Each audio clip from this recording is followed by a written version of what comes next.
नमस्कार, मैं हूं आपके साथ सोनिया चौहान। हिमाचल प्रदेश की खबरों में आप सभी का स्वागत है। रुक करते हैं खबरों की ओर। शिमला स्थित राज्य अतिथि गृह पीटर हॉफ में मिल्कफेड की ओर से प्रदेश में दुग्ध उत्पादन को बढ़ाने के साथ साथ क्षेत्र में आर्थिक को मजबूत करने को लेकर एक विस्तृत चर्चा सत्र आयोजन किया गया। इसमें मुख्यमंत्री सुखविंदर सिंह सुक्खू भी शामिल हुए।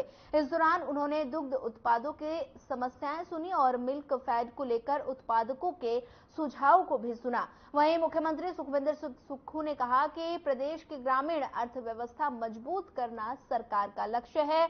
बजट सत्र से पहले किसानों और दुग्ध उत्पादकों का फीडबैक लेना जरूरी था। साथ ही कहा कि उन्होंने पशुपालकों दुग्ध उत्पादों का फीडबैक लिया और प्रदेश की 90% जनता गांव से आती है।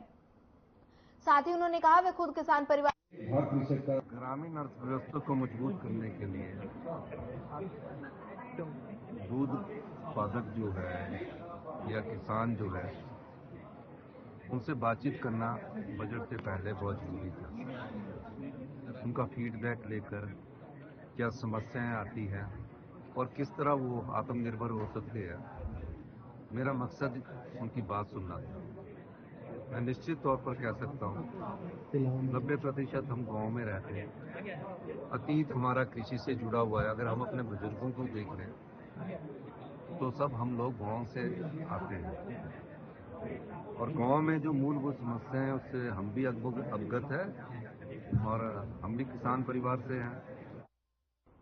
बढ़ते हैं अगली खबर की ओर। हिमाचल प्रदेश में कांग्रेस सरकार का दूसरा बजट सत्र 14 फरवरी से शुरू हो रहा है। बजट सत्र में 13 बैठकें रखी गई है। बता दें कि बजट सत्र 29 फरवरी तक चलेगा। वहीं इस सत्र को लेकर विधानसभा सचिवालय ने तैयारियां पूरी कर ली हैं। लोकसभा चुनाव की आहट से पहले बजट सत्र को लेकर सत्ता पक्ष और विपक्ष आमने सामने हैं, जिसके चलते सत्र हंगामेदार रह सकता है। आपको बता दें कि बजट सत्र की तैयारी को लेकर विधानसभा अध्यक्ष कुलदीप पठानिया ने पत्रकार वार्ता में बताया कि 17 फरवरी को मुख्यमंत्री सुखविंदर सिंह सुक्खू अपने कार्यकाल का दूसरा बजट पेश करेंगे।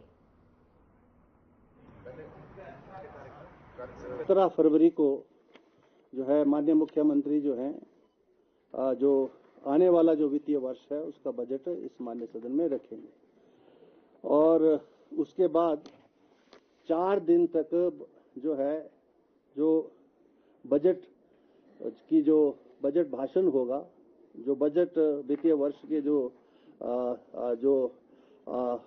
जो मांगे होंगी, अनुदान होगा, उसके ऊपर 4 दिन जो है माननीय सदन में चर्चा होगी और उसका 4 ही दिन में रिप्लाई भी आएगा और उसके बाद अगले 3 दिन तक 26, 27 और 29 को जो डिमांड्स हैं उसके ऊपर चर्चा होगी और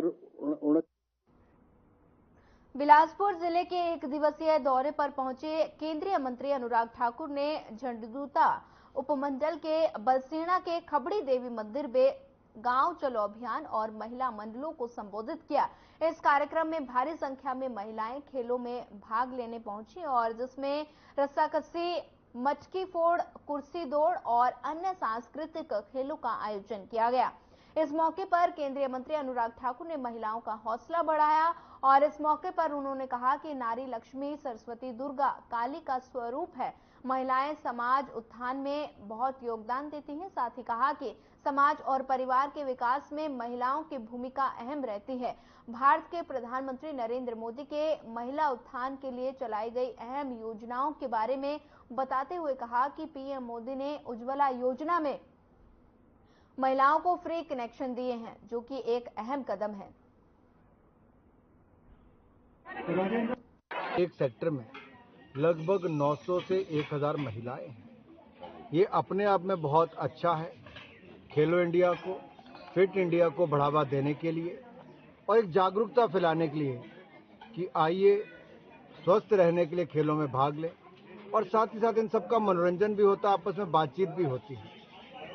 अपनी संस्कृति परंपराओं के साथ साथ खेलकूद को बढ़ावा देना एक बहुत अच्छी शुरुआत है।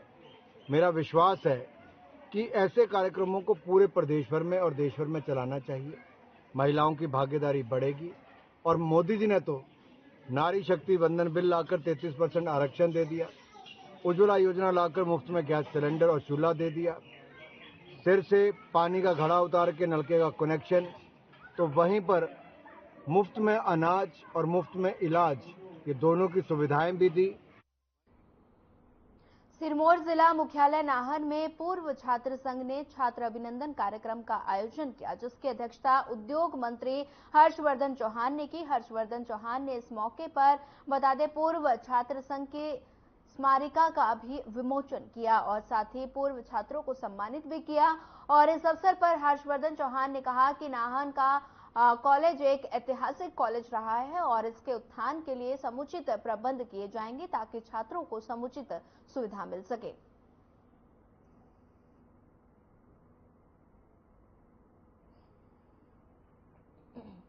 का भी हार्दिक उन्होंने बताई है। इससे पूर्व यहाँ से जो अमर बोर्डिंग हॉस्टल है उसको जो है वहाँ पे भी वो टूटा फूटा है, उसमें भी कमियां हैं।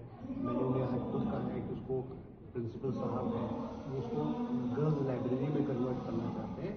उसको सुधारने के लिए लगभग 25 से 30 लाख रुपए लगेंगे, इसकी मैंने घोषणा की है और हम उसको जो है लाइब्रेरी के रूप में, गर्ल्स लाइब्रेरी के रूप में ठीक ढंग से विकसित करेंगे। अभी मंच से प्रिंसिपल साहब ने भी यहाँ बात की है कि यहाँ जो ग्राउंड है वो छोटा ग्राउंड है और इसको और ज़मीन की जरूरत है और इसको डेवलप किया जाएगा। तो सोलंकी जी ने भी यहाँ मंच से जो है आश्वासन दिया है कि नाहन कॉलेज। अगली खबर सोलन से है, जहां बेकाबू ट्रक ने कार और बाइक को कुचल दिया। एक शिमला से बता दें कि चंडीगढ़ की ओर जा रही थी और इसी दौरान कामली ब्रिज पर पहुंचते ही ट्रक अनियंत्रित होकर कार और बाइक को कुचलते हुए डिवाइडर से दूसरी तरफ जा पहुंचा और हादसे के बाद स्थानीय लोग मौके पर पहुंचे और पुलिस को घटना की सूचना दी गई। वहीं सूचना मिलते ही पुलिस मौके पर पहुंची। बता दें कि हादसे में 2 लोगों की मौके पर मौत हो गई, जबकि बाइक सवार पति पत्नी और बच्चे को गंभीर चोटें आई हैं। और आपको बता दें कि परवाणु शिमला 4 लेन बीते 3 दिनों से हादसों का हाईवे बनता हुआ नजर आ रहा है। बीते 3 दिनों से गाड़ियों के टकराने के मामले लगातार सामने आ रहे हैं।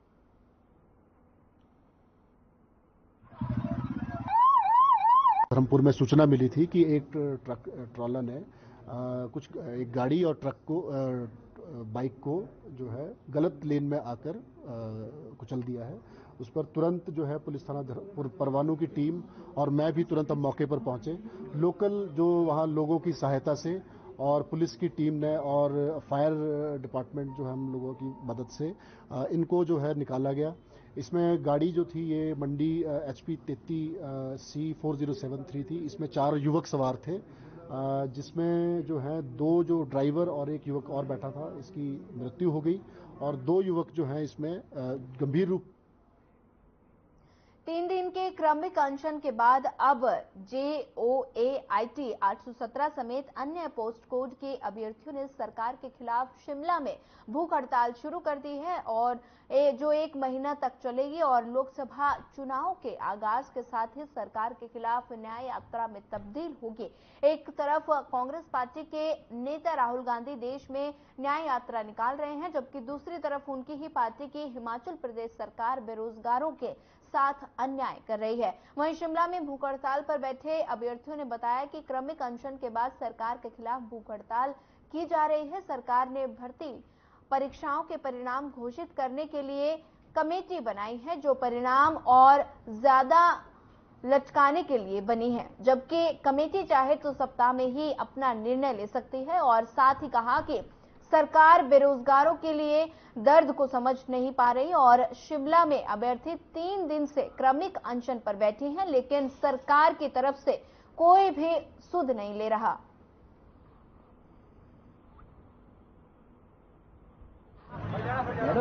सरकार आज पहले हमारी क्रमिक अनशन थी, परंतु पिछले 4 दिन से बैठने के बावजूद भी सरकार हमारी कोई सुध नहीं ले रही है, जिसलिए आज से हमने भूख हड़ताल शुरू कर दी है। देखिए, पिछले 4 वर्षों से संघर्ष कर रहे हैं और उसके बाद इस प्रकार से सड़कों पर बैठना पड़ रहा है अपने रिजल्ट की मांग करने के लिए। इससे ज्यादा दुर्भाग्य प्रदेश के लिए नहीं हो सकता। प्रदेश के बेरोजगार जहां प्रदेश की प्रगति में साथ देना चाहते हैं, वहीं प्रदेश के बेरोजगारों को आज आंदोलनरत होना पड़ रहा है। वो किस लिए? अपने अंतिम परिणामों के लिए। जहां राहुल गांधी जी पूरे भारत में न्याय यात्रा कर रहे हैं, और जहां हिमाचल प्रदेश में कांग्रेस सरकार है वहां युवाओं को न्याय नहीं मिल रहा है, तो किस बात की न्याय यात्रा कर रहे हैं? सब कमेटी का हमने गठन कर दिया है। ये बताएं सर, पहले भी इन्होंने कितनी कमेटियां बनाई और कितनी उनकी रिपोर्ट्स है वो धरातल पर आई हैं। वो शानन कमेटी आप ले लीजिए, 1500 वाली इन्होंने एक कमेटी बनाई थी, बता दीजिए उसकी रिपोर्ट कहाँ है, कहाँ उसको इम्प्लीमेंट किया गया है? ये कमेटियां सर बनती हैं, उनका कोई आउटकम नहीं निकलता है। ये सर सरकार पता नहीं क्या इनकी मंशा है क्या नहीं। हम 3 दिन से बैठे हैं, कोई हमसे मिलने नहीं आया है, ठंड में है, न यहाँ लाइट का प्रबंध है, न पानी का प्रबंध है, कहाँ हम जाएं ये खुद बताएं। इन्होंने हमें यहाँ शिफ्ट करा सेक्रेटरीट से। आंदोलन तो सर 3-4 दिन से देखो, आप खुद ही देख रहे हैं क्या हो रहा है। फिलहाल इस बुलेटिन में इतना ही। ज्यादा खबरों के लिए बने रहिए हमारे साथ। नमस्कार।